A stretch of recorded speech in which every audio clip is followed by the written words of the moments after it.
Good morning, everyone. Mary with you once again, also known as Sunny Love, as we learned from my first book, Robbed of a Childhood, Raped by the System. Today I am with you once again with Let's Get Real, Lessons Learned from the Field. And I wanted to say we are at day 21, really 22, but I'm only counting the 21 days of being on air with you guys.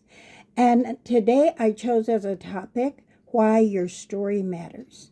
So I'm going to skip all the way to chapter 11, Finding Oneself on a Mission. For years I have been on a mission to find out what it is I have been called to do. I know it is somewhere between surrender and total submission to self. You see, my friends, life is strange to so many of us at times that it seems no matter what we do, how much we have, we're always seeking something else. I have found that I am at my happiest point in life when I can just be off on my own, meditating on a spirit of freedom. How it just amazes me so that a spirit of peace is just so blissful that nothing ill will can penetrate its force. It is my belief that if we can just let go of always wanting everything just to go the way we desire it to, then life as it should be will bring fulfillment within its own existence. And we always say that the mind is a terrible thing to waste. And so it says that the beginning of knowledge, right, is when we can understand how to implement knowledge into wisdom. And I wanted to say that why your story matters. It matters because some people think their story isn't big enough or important enough to share. But every story has power. And when we share our stories instead of packing everything inside, it helps open up new beginnings and new opportunities and different ways of listening. Those that have ears, let us hear what the Spirit is trying to say to us, right? And we listen intently as we sometimes take deep breaths and hold it,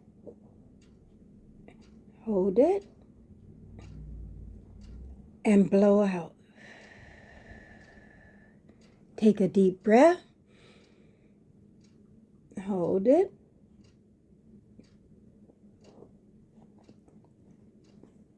release. Another deep breath, hold it,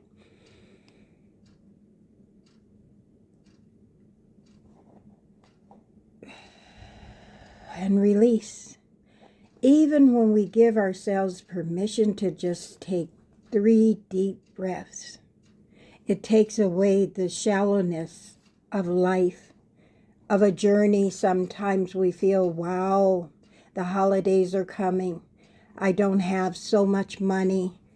But I want to say this. Money isn't everything. Sometimes I color. Sometimes I paint things. Sometimes I journal. Sometimes I just write and get it out. Even if I'm not going to keep it, I will write it and I will just tear it up into little bitty pieces, put it in a jar, bury it, write something, tear it up, and just throw it away.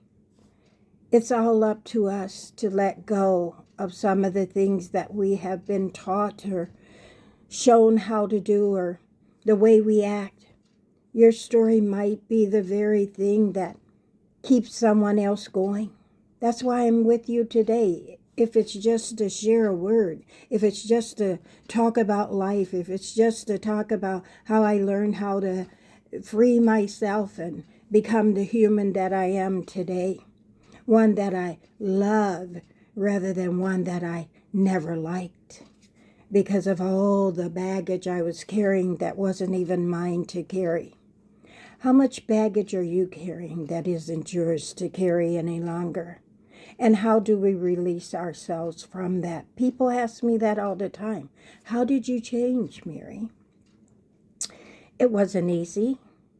And every day I gave life a new purpose, a new meaning.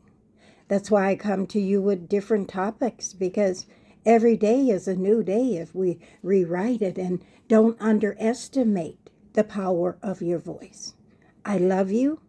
I hope you have a great day. I hope this bit of inspiration gave you something to look up to or think about. Maybe I could do that. You know, as I said yesterday, I think my daughter does diamond art, and she's even taught my great-grandbabies how to do it, and they're so into it, and takes away their time on those screens, too. You have a blessed day. Thank you for those who have subscribed. Thank you for those who have liked. Thank you for those who have given me a message or a question. I always answer them back.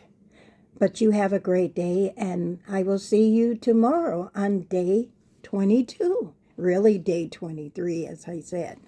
I didn't count the first one. Have a great day. Bye-bye.